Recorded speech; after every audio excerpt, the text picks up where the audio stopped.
Fala aí, seus olhos, aqui é o Jorge trazendo para vocês mais um vídeo. E hoje a gente vai falar um pouquinho sobre o que eu comentei quando tivemos o anúncio lá, falando sobre o rollback do Strive, a hashtag SNK rollback e tudo mais, que eu citei, falei em redes sociais e tudo mais. Aliás, se vocês não me seguem nas redes sociais, me sigam, é maneiro. Mas assim,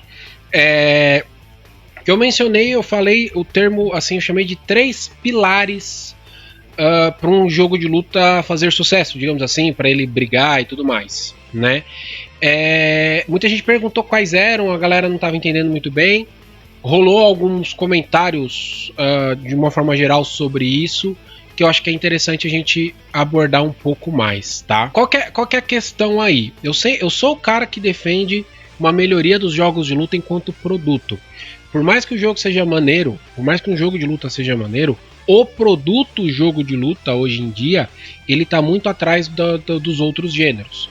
Então, quando eu falo, né, quando eu citei os 3 pilares, esses 3 pilares seriam mais no sentido de jogos de o produto jogo de luta, que foi o quê? Online, crossplay e preço, né? Hoje um jogo de luta que ele vai se manter relevante, a galera vai continuar jogando com ele por mais tempo, precisa ter fundamentalmente, na minha opinião, essas 3 questões de forma competitiva, de forma clara e desde o início, né? O netcode que a gente fala, o netcode bom, confiável, crossplay, jogar em todas as plataformas em que ele for anunciado, elas jogarem entre si, e preço, porque $60 não tem mais como. Já falei disso mais de uma vez. Então, essa parte do preço, do netcode, todos esses 3 elementos em vários momentos no canal apareceram. Já teve vídeos específicos sobre eles, ou em algum momento eu cito sobre isso no canal, em participações de outros canais e tudo mais. Tanto que assim, uma prova dessa preocupação, principalmente no que tange o preço, é o que? O Guilty Gear Strive, ele foi, né, no momento da gravação desse vídeo, né, ele estava programado para sair em abril, 9 de abril, e ele foi adiado para junho, porque a Arc System ouviu os feedbacks e tudo mais, e estava trabalhando ali para arrumar, para consertar as coisas que a galera não gostou aparentemente, né? Muita gente tá rezando, pedindo, por exemplo, os lobbies saírem. Foi uma coisa que eu critiquei, que eu não gostei também, né? A questão dos disconnects, da queda de servidor por muito tempo que teve. Então, se for uma mudança, né, se for um atraso para uma melhoria, ok, porque a gente já teve um vislumbre de que o jogo está bom, o netcode funciona.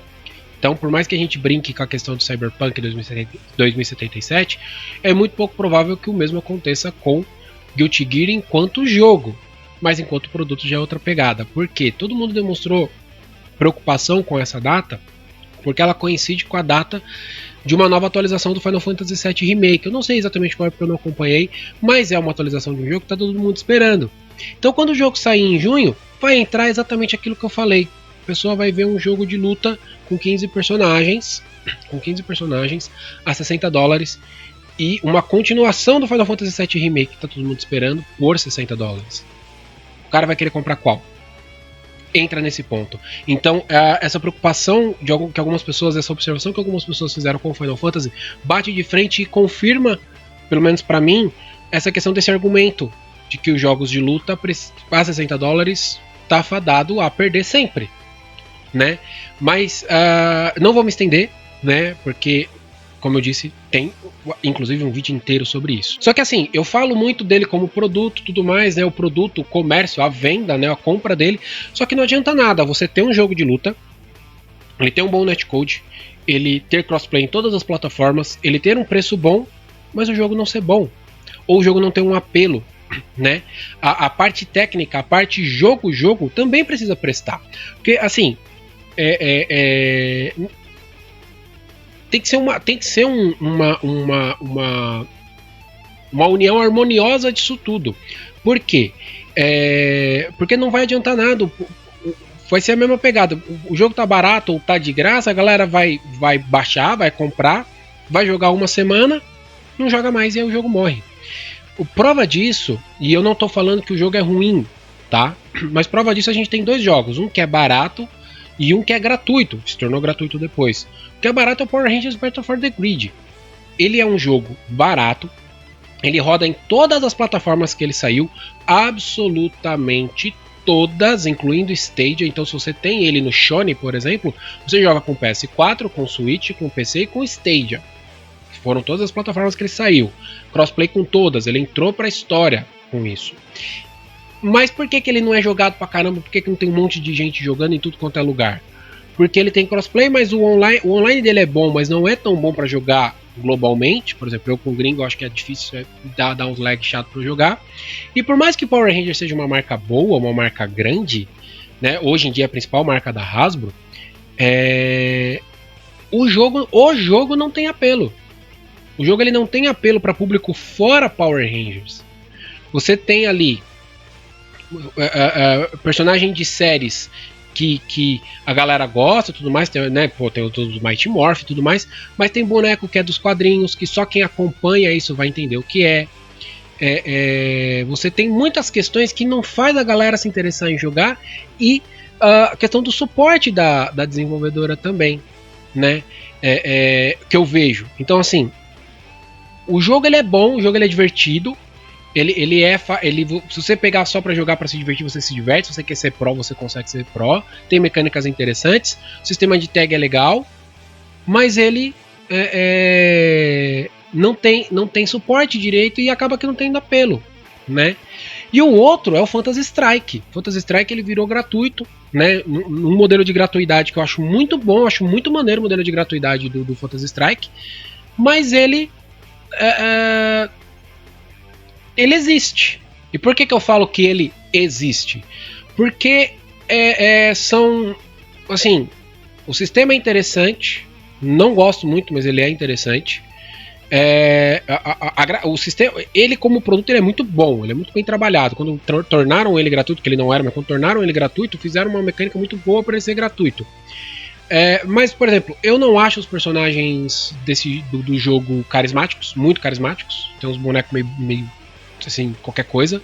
Muito golpe chupinhado na cara dura dos outros jogos. Então tem muitas coisas. E ele tem um online legal.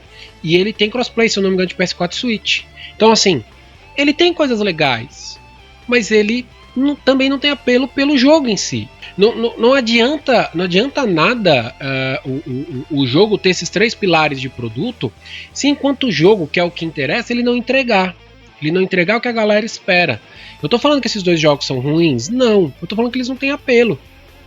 E essa falta de apelo faz com que a galera não se interesse. Não se interesse. Pelas desenvolvedoras não investirem como se deve, a gente lembra e vai bater sempre na tecla de novo do abençoado do jogo de luta da Riot, que eu falo tanto desse jogo que eu tô com medo de quando ele sair, ele flopar, ele ser um absurdo e tipo, todas as esperanças irem por terra, tá ligado? Porque assim, a Riot, eu sempre falo, se ela investe 10% do que ela investe em League of Legends, ela investir no Projeto L, ele vai comer os outros jogos de luta. A gente vê o que as desenvolvedoras trabalham nos jogos, às vezes elas conseguem erguer um desses 3 pilares que eu falei, às vezes não consegue erguer nenhuma conseguiu erguer os 3, ou quando consegue erguer os 3, o jogo pelo jogo não é bom, ou não tem apelo, ou não tem aquela coisa que a galera precisa. Talvez, se uma das grandes franquias conseguirem atingir isso, preço, netcode, crossplay já logo de cara, talvez seja uma nova revolução para jogo de luta. Talvez a gente tenha um boom de jogos de luta como a gente teve no Street Fighter 2, depois como a gente teve no sucesso do KOF na época de fliperama, e depois que a gente teve no Street Fighter 4.